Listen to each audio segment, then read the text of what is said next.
दोस्तों, इस वीडियो को देखने के बाद आप अपने करीबी रिश्तेदारों को और दोस्तों को शेयर जरूर करिएगा और हो सके तो इस वीडियो को अपने मोबाइल में सेव करके रख लें, क्योंकि हो सकता है कि 16 दिसंबर 2025 के बाद आपको इस वीडियो की जरूरत पड़े। क्योंकि इस वीडियो में आज मैं आप सभी को फॉर्म नंबर 6 भरना सिखाऊंगा।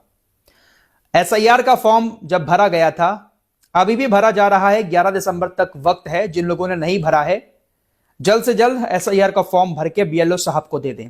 एसआईआर का फॉर्म तो बहुत इजी था, लेकिन फिर भी एसआईआर का फॉर्म बहुत सारे लोग नहीं भर पा रहे थे। एसआईआर का फॉर्म भरने में भी बहुत ज्यादा मुश्किलों का सामना करना पड़ा था। और अगर ऐसे में फॉर्म नंबर 6 भरना पड़ जाता है 16 दिसंबर 2025 के बाद, तो फिर लोगों की मुश्किलें और ज्यादा बढ़ जाएंगी। लेकिन हम आपकी मुश्किल को आसान बनाने के लिए इस वीडियो को बना रहे हैं। हमने एसआईआर का फॉर्म भरने का भी बहुत आसान तरीका बताया था। लाखों लोगों ने हमारी वीडियो देखकर फॉर्म भरा। हम आपको फॉर्म नंबर 6 भरना भी सिखाएंगे, क्योंकि 16 दिसंबर 2025 को जो ड्राफ्ट वोटर लिस्ट जारी हो रही है, उस वोटर लिस्ट में जिन लोगों ने एसआईआर का फॉर्म भरा है उनके नाम नहीं आते हैं, तो फिर उनको नई वोटर लिस्ट जो फरवरी में जारी होगी उसमें अपना नाम लाने के लिए फॉर्म नंबर 6 भरना होगा। भले ही आपका नाम 2003 की वोटर लिस्ट में है, भले ही आपके परिवार वालों का नाम 2003 की वोटर लिस्ट में है, आपने एसआईआर का फॉर्म भरा है, लेकिन फिर भी किसी ना किसी बेस पर हो सकता है कि आपका फॉर्म रिजेक्ट हो जाए। तो ऐसी कंडीशन में आपको नई वोटर लिस्ट में अपना नाम दोबारा से जुड़वाने के लिए फॉर्म नंबर 6 भरना होगा। या जिन लोगों का नाम 2003 की वोटर लिस्ट में नहीं था, उनके परिवार के किसी भी शख्स का नाम वोटर लिस्ट में नहीं था, उन्होंने एसआईआर का फॉर्म ऊपर वाला कॉलम भर के ऐसे ही जमा कर दिया है, तो 16 दिसंबर के बाद 1 महीने का टाइम मिलेगा उनको। फॉर्म नंबर 6 भर के कुछ दस्तावेज लगाकर आपको जमा करने होंगे, आपका नाम भी नई वोटर लिस्ट में आ जाएगा। या फिर जिन लोगों की उम्र 18 साल से ज्यादा की हो चुकी है, वो भी अगर अपना वोट बनवाना चाहते हैं, तो उनको भी फॉर्म नंबर 6 ही भरना है। और जो फरवरी में नई वोटर लिस्ट जारी होगी, फाइनल लिस्ट, उस लिस्ट में आप सभी का नाम आ सकता है। आइए मैं आपको फॉर्म नंबर 6 भरना सिखाता हूं, क्योंकि बीएलओ साहब से अगर आप कहेंगे कि भर दें हमारा फॉर्म, उनके ऊपर तो वैसे ही इतना लोड था, वो कैसे भर पाएंगे। तो मैं आपको बहुत आसान तरीका बताता हूं। फॉर्म ले लें बीएलओ साहब से, या फिर आप डाउनलोड कर लें खुद फॉर्म नंबर 6, और भरने का तरीका मैं आप लोगों को बता देता हूं। फॉर्म नंबर 6 कुछ इस तरह का होगा। यह इंग्लिश में भी हो सकता है और हिंदी में भी हो सकता है। तो सबसे पहले हमें यहां पर लिखना है विधानसभा निर्वाचन क्षेत्र की संख्या और नाम। जब मैंने एसआईआर का फॉर्म भरना सिखाया था, तब मैंने आपको बताया था कि ये जो निर्वाचन क्षेत्र की संख्या है, ये आपको वोटर लिस्ट जो अभी की है उसके पहले पेज पर लिखी हुई मिल जाएगी। तो वहां से उठाकर आप यहां पर लिख दें, या बीएलओ साहब से पूछ लें निर्वाचन क्षेत्र की संख्या क्या है, आपकी विधानसभा क्या लगती है। जैसे मेरी पीलीभीत है, तो मैंने यहां पर पीलीभीत लिख दिया। अगर आपको अपनी विधानसभा की डिटेल मालूम नहीं है, तो आप यहां पर दूसरे कॉलम में लोकसभा की डिटेल भर सकते हैं। अगर विधानसभा की मालूम है तो विधानसभा की लिख दें, लोकसभा की मालूम है तो लोकसभा की लिख दें, और दोनों मालूम है तो दोनों की डिटेल आप यहां पर भर सकते हैं। अब आते हैं नीचे।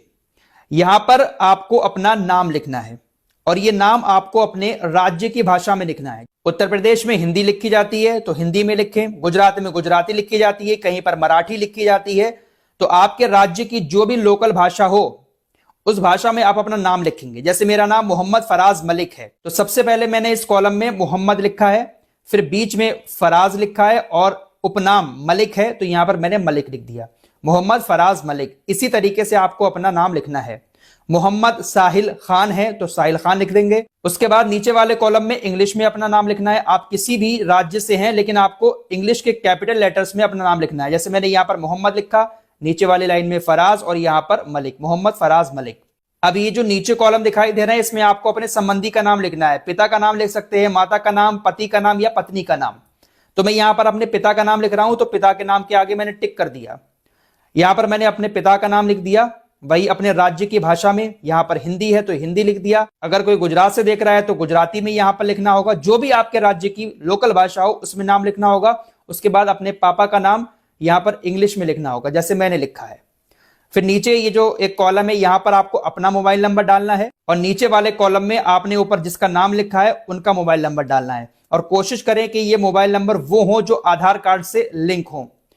फिर नीचे ईमेल आईडी है, ये ऑप्शनल है, आप चाहें तो डाल सकते हैं, नहीं डालेंगे तो कोई बात नहीं, लेकिन डाल देंगे तो ज्यादा बेहतर रहेगा। यहां पर अपनी ईमेल आईडी, यहां पर आपने जो ऊपर नाम लिखा है माता पिता या किसी का भी, तो उनकी ईमेल आईडी डाल सकते हैं। उसके बाद आपके पास अगर आधार कार्ड है तो आधार कार्ड के यहां पर ऑप्शन पर टिक करेंगे और यहां पर अपना आधार नंबर लिखेंगे। उसके बाद जेंडर पूछा जाएगा, पुरुष, स्त्री या तृतीय लिंग, तो यहां पर पुरुष या स्त्री जो भी हैं यहां पर आप टिक कर देंगे। उसके बाद आपको अपनी डेट ऑफ बर्थ डालनी है। डेट ऑफ बर्थ वो डालें जो डॉक्यूमेंट आप इस फॉर्म नंबर 6 के साथ लगा रहे हैं, उस डॉक्यूमेंट में जो भी डेट ऑफ बर्थ है वही डेट ऑफ बर्थ आप यहां पर डालेंगे। डेट ऑफ बर्थ के सबूत के तौर पर आप जन्म प्रमाण पत्र लगा सकते हैं, निवास प्रमाण पत्र लगा सकते हैं, या फिर आधार कार्ड भी लगा सकते हैं, पैन कार्ड लगा सकते हैं, भारतीय पासपोर्ट लगा सकते हैं, डीएल लगा सकते हैं, 10वीं की या 12वीं की मार्कशीट लगा सकते हैं। इन डॉक्यूमेंट्स में से आपके पास कोई भी एक डॉक्यूमेंट हो वो आप लगा सकते हैं इस फॉर्म के साथ, फोटोकॉपी करा के फॉर्म के साथ अटैच कर दें और उसी डॉक्यूमेंट की डेट ऑफ बर्थ आप यहां पर लिखें। ज्यादातर लोगों के पास आधार कार्ड है तो आधार कार्ड लगा सकते हैं। अब ये जो नीचे वाला ऑप्शन है, जन्म तारीख के सबूत के लिए कोई अन्य दस्तावेज अगर आपके पास है, ये जो ऊपर मैंने बताया इनमें से कोई भी नहीं है, कोई और दस्तावेज है, तो आप यहां पर उसका ब्यौरा लिख सकते हैं कि मेरे पास ये दस्तावेज है। फिर नीचे आएंगे तो यहां पर आपका पूरा पता लिखा जाएगा, वर्तमान साधारण निवास, आपका मकान नंबर है, गांव का नाम, पिन कोड, जिला, ये पूरी डिटेल आप भर सकते हैं। ये तो आसानी से आप भर देंगे। आप ना भर पाए तो बीएलओ साहब से पूछ लें, वो आराम से भर देंगे। उसके बाद अब दूसरे पेज पर चलते हैं। ये दोनों पेज भरने हैं। पहले पेज में आपके जन्म का सबूत था और इस पेज में आपके निवास का सबूत मांगा जा रहा है।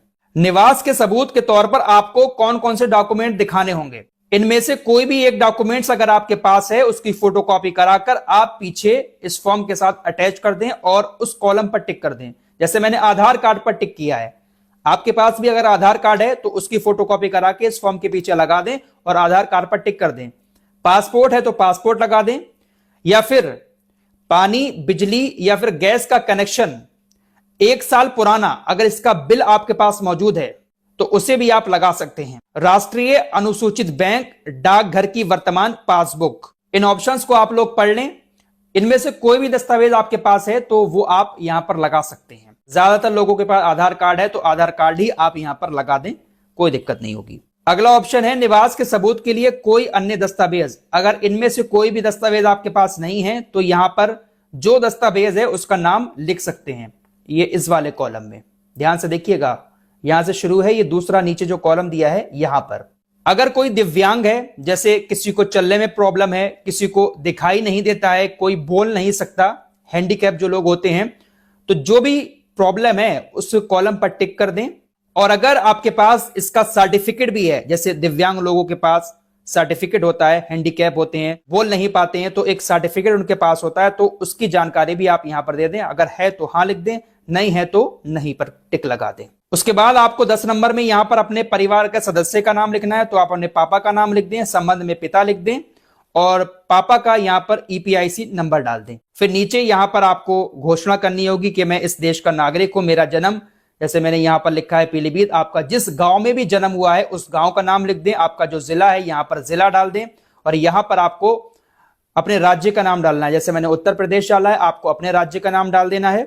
फिर आपको यहां पर एक ऑप्शन दिया गया है कि आप जिस जगह पर अभी रह रहे हैं, क्या आप वहां पर पैदाइश से रह रहे हैं। अगर आप पैदाइश से रह रहे हैं तो आपको यहां पर अपनी जन्म तिथि डाल देनी है।